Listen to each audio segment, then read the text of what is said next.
Tinker versus Des Moines: The Struggle for Student Rights by John Kelly and Mike Reeder.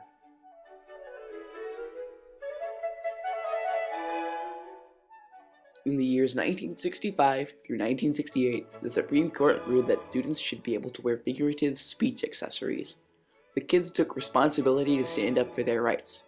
This case has also been a big use for other court cases regarding student rights to the First Amendment.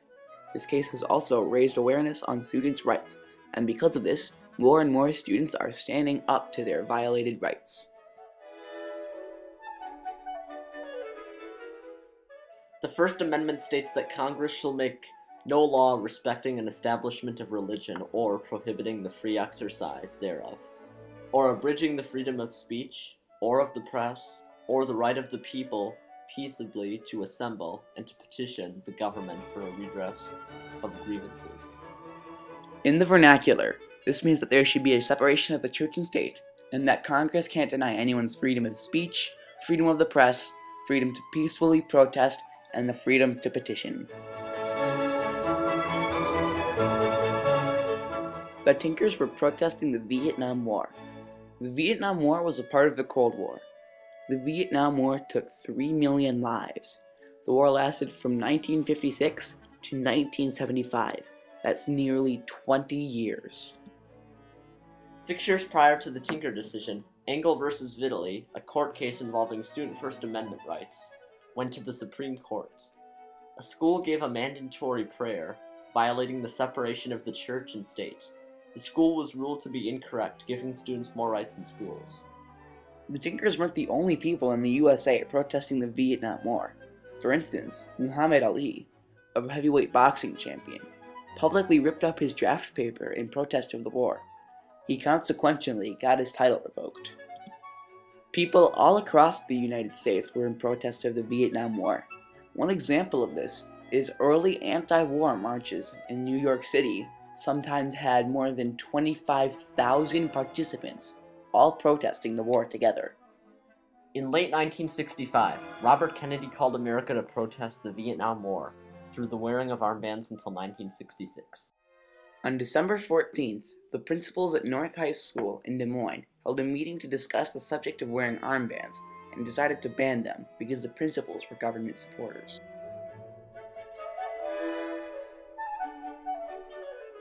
The students took responsibility to stand up for their rights when the school violated their rights. The school thought they had the responsibility to make the policy where students couldn't wear armbands. They most likely thought if they didn't outlaw the wearing of the armbands, then gang violence due to gang colors being worn in school might occur. Schools are supposed to be a place where students can exercise their rights, not a place where they can have their rights violated.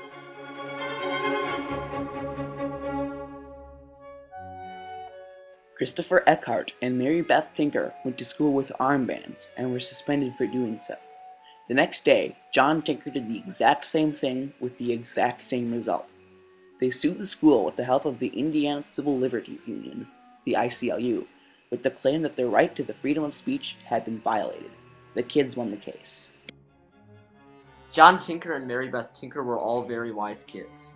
They stood up for their rights. They also showed what kids could do to make a difference in the world. You can listen to the actual audio of the argument at oyas.org/cases/1960-1969/1968/1968_21. Here's what Mary Beth Tinker has to say about the rights of students today. Students need to have a say to stand up about the issues of our day, and there are so many that young people are speaking up about. So young people aren't going to accept that this is the best that we can do. They're speaking up to take the world forward, and they need all of these rights of the First Amendment in order to do that. In some ways, students' rights are protected now, and in some ways we've gone backwards from where we were even in the late 1960s and the mid 1960s. There have been some decline, there have been some defeats as far as students' rights, and there have been some victories. I believe the students should have some say about that. because they're the ones that are going to be affected. And students should have a voice over their lives, over their schools, over what kind of material they're exposed to. And most students are natural First Amendment advocates.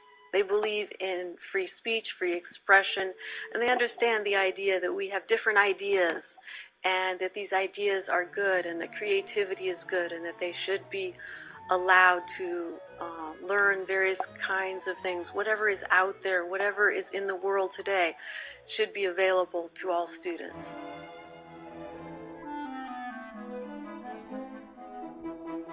It can hardly be argued that either students or teachers shed their constitutional rights to freedom of speech or expression at the schoolhouse gate, by Justice Abe Fortas.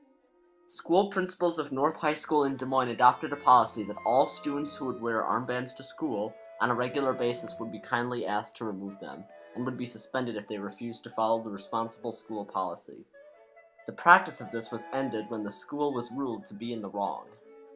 Court officials totally disagreed with that policy created by the principals and administrators. They wanted the rights of all students to be tolerated fairly, according to the Tinker decision of the First Amendment. The impact of Tinker on future speech cases, Hazelwood v. Colmier and Santa Fe v. Doe, has been pushed more toward the student side as a result of this symbol, peace signs on the armbands, being used to help other student speech cases.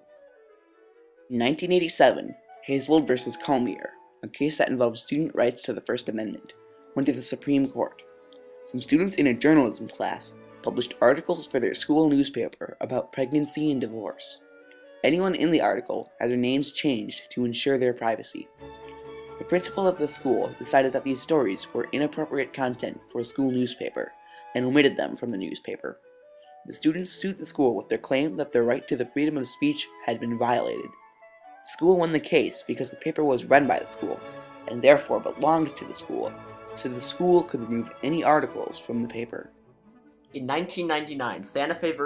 Doe, another case regarding student First Amendment rights, went to the Supreme Court.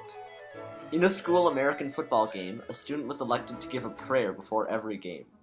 Some people took offense to the prayer because everyone practices different religions, or no religions at all. If some people are forced to pray to a god or gods that they don't believe in, they will feel as if their right to the freedom of religion, which is part of the First Amendment, has been violated.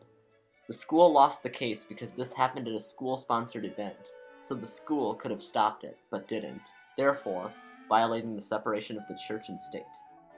Students are now able to express themselves with less oppression. Student speech is still not completely free. There are still things students aren't allowed to say. These things include vulgar words, profane words, insults to other people, threats, and other inappropriate things to say in school. Students are not able to wear clothing or accessories with those things on them either. Students are now able to wear accessories for student-organized figurative speech.